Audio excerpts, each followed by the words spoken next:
Uma boa tarde para todos. Como ela disse, meu nome é Bento, mas eu vou apresentar com o meu nome todo, Bento Márcio da Silva. Como assim, muitos moradores de residência de Barbacena são de outros, até de outros estados, de outra cidade. Eu nasci aqui mesmo, nasci num distrito aqui perto que chama Padre Brito, que pertence a Barbacena.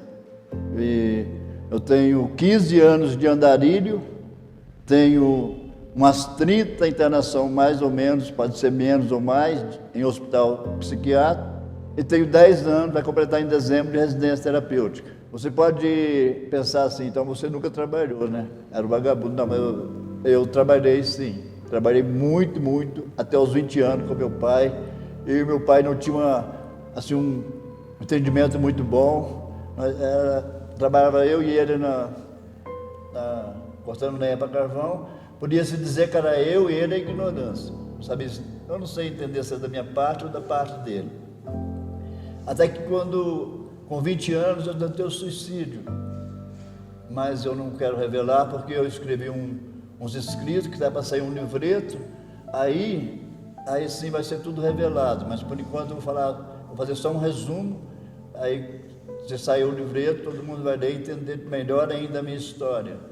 Eu tentei o suicídio e nesse suicídio eu fui internado 2 vezes na FEMIG e lá eles me doparam de Aldol de uma tal maneira que eu pensei que não ia nunca mais trabalhar na minha vida e sentindo um peso para minha família, eu saí andando de casa, saí andando, sofri muito, passei por muito sofrimento, passei fome, passei frio, humilhação e mais humilhação. Assim, e também como todos os andarilhos bebe muito, eu quis tentar antes conseguir um trabalho. Quando o Aldol, a coisa do Aldol passou, eu tentei conseguir um trabalho, mas eu não conseguia, só achava gente para me escravizar. Aí eu caí mesmo na cachaça, e bebendo. E fui andando, fui na Bahia, no Mato Grosso, e passei por um monte de lugares. Até que quando eu estava assim, já no fundo do poço, ao ponto de partir para a droga, para o crime mesmo pesado, eu chego em Brasília, numa vila militar, uma mulher, na hora do almoço, eu vou pedir comida, uma mulher me dá um prato de comida, eu com aquele medo, comi aquela comida rápido, com medo que alguém fosse me dar um tiro na cabeça, que o marido dela chegasse, vai chegar o policial, alguém vai me dar um tiro na cabeça, e eu engoli aquela comida. Ela depois um copo de suco duplo do lado ali. Quando eu acabei de comer, ela veio assim com um livro assim debaixo dos braços, assim, e perguntou para mim: "Você sabe ler?" Eu falei: "Sei." Ela me deu o Novo Testamento, que eu comecei a ler, e vi que aquela vida que eu levava não era o caminho certo.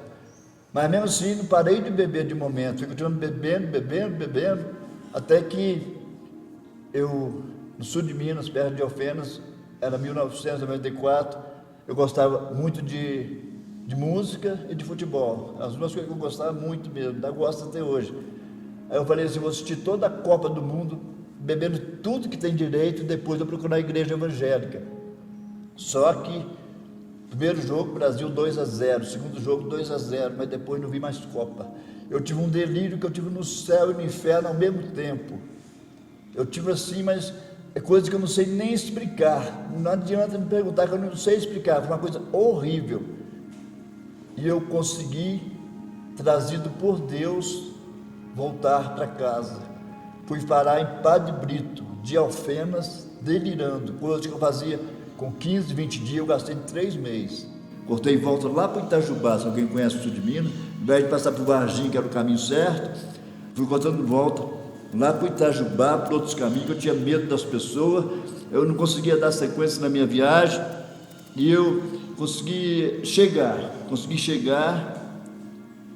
e com 3 dias eu estava saindo de casa de novo.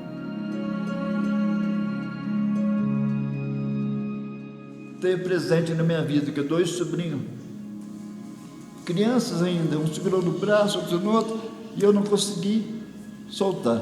Eles me pegaram e trouxeram para a FEMIG novamente. Aí que veio o sofrimento pior ainda. internação e mais internação, Aldol e mais Aldol. Aldol é um remédio, para quem conhece aqui, eu não posso com ele de jeito nenhum. Tentei muitos médicos para tirar o Aldol de mim e nenhum tirou. Foi tirar lá em Londrina. Eu não posso com esse remédio. E eles iam enfiando o Aldol de mim, me amarrando na cama, amarrava as duas mãos, os dois pés, e eu ficava ali com sede, ali nem coberta, jogava por cima, amanhecia todo dopado, impregnado de remédio. Quando melhorava um pouquinho, eles aplicavam de novo. A minha vida foi assim por muito tempo desse jeito. E quando eu vi que não tinha mais jeito mesmo, eu comecei a fugir de casa novamente. Eu ia até o estado de São Paulo, minha mente pirava, e me internava de novo. Me internava novamente no hospital de novo. Aí, eu dava o endereço da FEMIG. O endereço da FEMIG, eles me traziam de volta. Aí, daqui a pouco, eu fugia de novo. E da última vez, eu consegui ir até Porto Alegre, pela terceira vez. E eu fazia tudo isso de a pé. Tudo de a pé. Eu não pegava carona, que do mesmo jeito que eles tinham medo de mim, eu tinha medo deles. Aí, consegui até Porto Alegre pela terceira vez, de a pé, e consegui voltar até Londrina. Quando eu chego até Londrina, numa cidade que chama Ibiporã, lá novamente eu fiquei descontrolado, mas muito descontrolado. Eles me internam em Londrina, e eu ia no consultório médico, eu falava no médico assim: doutor, tira o Aldol de mim. Eu não falava outra coisa, porque eu lá eu estava tomando Aldol de novo. Todo hospital que eu chegava, eu tomava Aldol. E eu pedia para o médico: tira o Aldol de mim. Ele só escrevia lá e não tirava não. Um dia antes que eu abrisse a boca, ele falou assim: eu tirei o Aldol, antes que eu pedisse para ele tirar o Aldol. Tirei o Aldol, passei o remedinho no lugar. Eu fiquei pensando assim: que remédio será esse? Que um pouco deve ser talvez um pior ainda. Aí ele passou o Respiridona, que é o remédio que eu tomo até hoje, que melhorou muito a minha vida.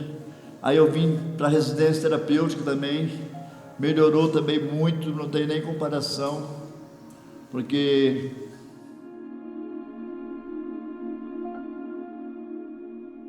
nas residências terapêuticas eu tenho liberdade para sair. Eu participo da renovação carismática católica, já estou até anunciando a palavra de Deus em algumas igrejas, já anunciei já.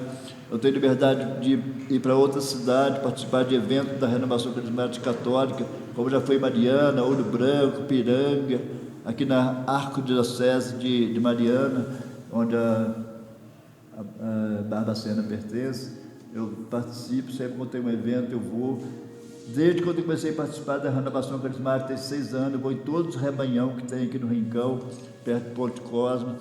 E a minha vida tem mudado muito, porque além da renovação, além das residências terapêuticas ter mudado muito a minha vida, eu também tenho buscado com mais frequência a Deus, porque mesmo depois que eu tive um delírio, que eu falei muito feio, muito assim, umas coisas que eu tive no céu e no inferno ao mesmo tempo, eu ainda voltei a beber, ainda voltei a sair de casa, bebi novamente. Agora tem completado 10 anos que eu não bebo, larguei o cigarro, e muitas coisas boas têm acontecido na minha vida, que somente por Deus que essas coisas têm acontecido. E quando eu disse no começo que eu trabalhava com meu pai, que eu disse que era eu e ele, a ignorância, eu derrubava ave no machado, mas grossa mesmo, derrubava, quando a árvore caía, ela quebrava tudo, de tão grande que era a árvore. E capinava milho, trabalhava muito mesmo no pesado. E depois, nos hospitais, eu sempre fiz alguma coisa, sempre ajudava a passar um pano no chão, capinava, fazia canteiro, regava alguma planta, chamava alguém para tomar um remédio, sempre alguma coisa eu fazia no hospital, eu nunca fiquei parado, eu sempre trabalhei. E por isso que, graças a Deus, com 32 anos, eu me aposentei, porque eu sempre procurei o trabalho.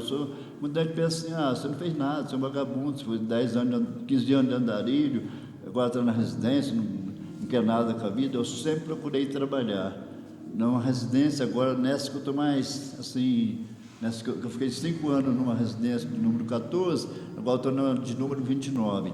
Na primeira que eu tive, eu fazia de tudo. Agora eu estou mais light um pouco, eu estou dedicando mais à leitura, então eu fico no quarto lendo muito, aí não tem assim, mas na primeira residência que eu fiquei, eu fazia praticamente de tudo, até os moradores aqui no Bom Pastor eu trazia, levava na hidro, eu tirava pó, lavava banheiro, varria casa, fazia muitas coisas na outra residência. Essa eu cuido de uma horta, de vez em quando eu lavo a louça lá no feriado, domingo, que a cuidadora está sozinha, aí eu lavo a louça para ela. Mas eu sempre procurei o trabalho, e como andarilho também não deu para trabalhar, porque eu só encontrava gente que me escravizava, queria que eu trabalhasse, às vezes até passando fome, então não deu para trabalhar. E uma vez eu trouxe duas fotos aqui, que marca para mim. Uma vez foi a mulher da FEMIG, porque eu não falei, eu era muito eufórico, mas muito eufórico mesmo. Eu costumo falar, as pessoas costumam rir, que a Claudinha Leite e a Ivete Sangalo perdia para mim. Mas eu era uma euforia, e essa euforia me custava muito caro, porque quando eu estava na euforia no hospital, era Aldol daqui, com todo respeito, Aldol daqui, e amarrava, e deixava lá amarrado, por causa da minha euforia, porque eu estava cantando. Mas só que, como eu disse, eu trabalhava no hospital psiquiátrico, eu sempre trabalhava, procurava trabalho. Então eu trouxe uma foto, eu vou entregar para o Dielzinho, que vai passando essa foto para eles verem, pega aqui as fotos para eles verem que eu trabalhava, tem uma foto de eu trabalhando, aí eu estou bem magrinho, deve ter uns 20 anos essa foto. Que eu tive também uma coma, né? Diz que foi coma alcoólatra, eu não sei bem se foi coma alcoólatra,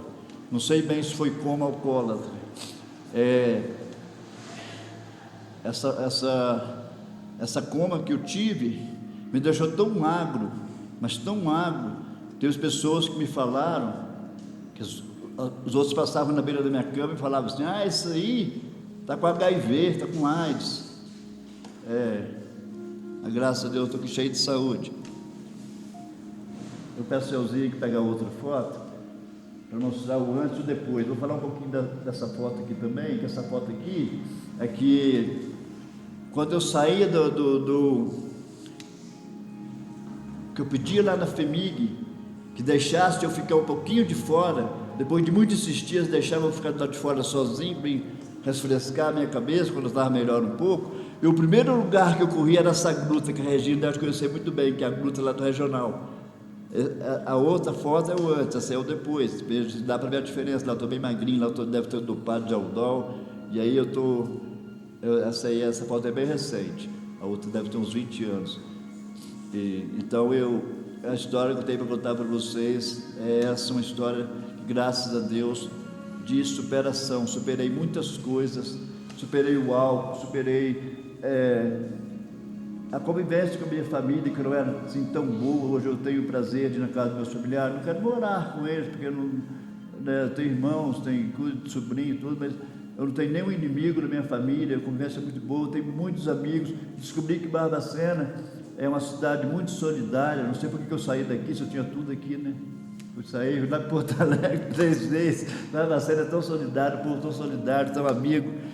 E eu trouxe também uma imagem de São Paulo, porque aqui tem aquele que é tudo por nós, né? Jesus Cristo está aqui no cenário, Jesus, que é aquele que não crê em Jesus, não serve para viver, né? Quem não crê em Jesus é que é o autor da vida. É aqui Maria, nossa Mãe Santíssima, né? E eu trouxe um santo de devoção que eu tenho comigo, que é São Paulo. Eu tenho duas imagens de São Bento, mas eu preferi trazer a de São Paulo, porque São Paulo é o meu santo de devoção. Esse santo é tão guerreiro, mas tão guerreiro, que ele era, eu sei que muitos aqui devem conhecer a história desse santo. Ele perseguia a igreja católica, os cristãos, ele perseguia os cristãos para matar. E de repente, Jesus Cristo aparece para ele, em forma de uma luz resplandecente, e ele cai pelo chão, e fica 3 dias sem comer e sem beber. E depois, ele vira o mundo de cabeça para baixo, lá em Israel, lá. Ele sai pregando, Jesus Cristo ressuscitado, ele sai anunciando, ele era apedrejado, ele voltava na cidade, ele ele foi acorrentado. Uma vez ele estava preso, ele e Silas na cadeia, eles começaram a orar, e as cadeias se abriram. Portanto, esse santo, ele é muito mesmo, assim, é meu santo de devoção. Às vezes, quando eu era andarilho, eu gostava muito de cantar também. Aí eu gostava de cantar pela rua assim: sem São Paulo, o meu mundo é solidão. As pessoas pensavam que eu estava cantando a música do Renato Russo, mas era para São Paulo que eu estava cantando.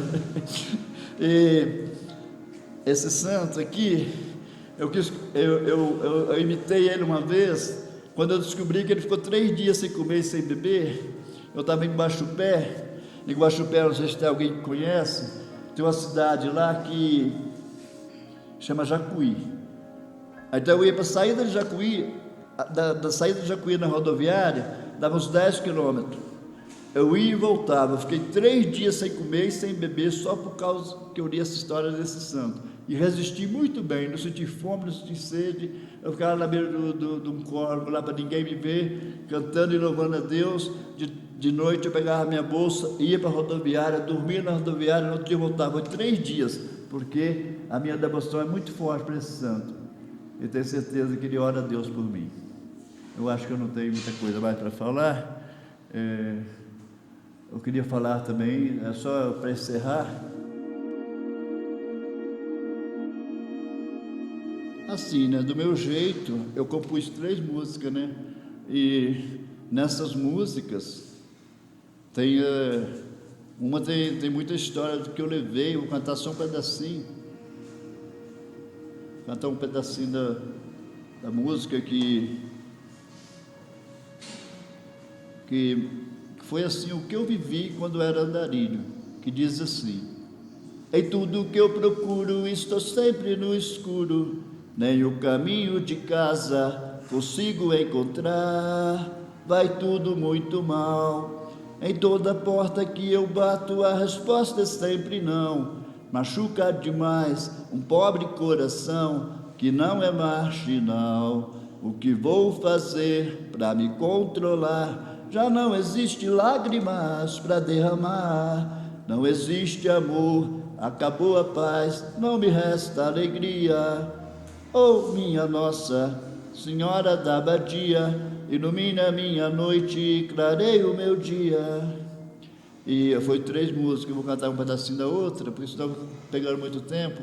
Essa é a versão que eu tentei fazer, uma versão do Eric Clapton, porque quando eu ouvi a música do Eric Clapton, foi uma paixão assim à primeira vista. Falei, mas que música linda, eu tentei fazer, mas só que eu tinha um radinho de pilha e tocava muito pouco a música do Eric Clapton. A versão não são igual, mas foi mais ou menos assim. Vou cantar só a segunda estrofe. Você vai sorrir em conhecer a verdade, pois aqui na terra quase tudo é falsidade. É tão simples ser feliz, basta seguir a Jesus Salvador. Sei que tudo passa, tudo é ilusão, mas tuas palavras não passarão, Cristo vai voltar. Agora a última foi uma época que teve, até hoje ainda tem, né, políticos corruptos, né? Político corrupto sempre teve, sempre existiu. Eu fiz uma música para os políticos, para os burguês. Eu estava muito revoltado nessa época. E ela saiu assim, um rap, né? O rico joga rango, beleza pro teu cão. O pobre na favela, necessitado de pão. O rico vai de carro, de navio ou avião. O pobre de magrelo ou assaltado no busão. Tunderererararara, tunderererararara, tunderererararara, tunderererararara. Parece até piada, não vou me iludir. Político corruptos que só faz mentir. O povo pobretão não tem pra onde ir, não sabe, se grita, se chora, se sorri. Tunderererararara, tunderererararara, tunderererararara. E é isso que eu queria falar para vocês. A superação. Eu me vejo como uma grande superação, porque só eu e o nosso Senhor Jesus Cristo, e Deus Pai Todo-Poderoso, sabe o que eu fui e o que eu estou sendo agora, e eu estou lutando ainda muito, muito mais, para que eu possa aperfeiçoar ainda muito, muito mais.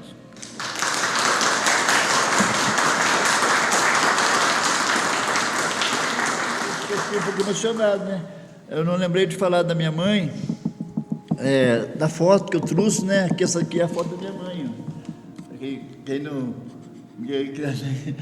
A foto da minha mãezinha querida, que está aqui, ó. Essa é minha mãe. Morreu com quase 90 anos, uma guerreira também. Lutou a vida inteira. Essa, depois de Maria, é a minha mãe preferida. História com minha mãe, eu cheguei assim, ter um pouquinho às vezes não gostar muito da minha mãe, porque ela sabe aquele amor muito assim, pegajoso? Que ama demais, que quer prender debaixo do balaio?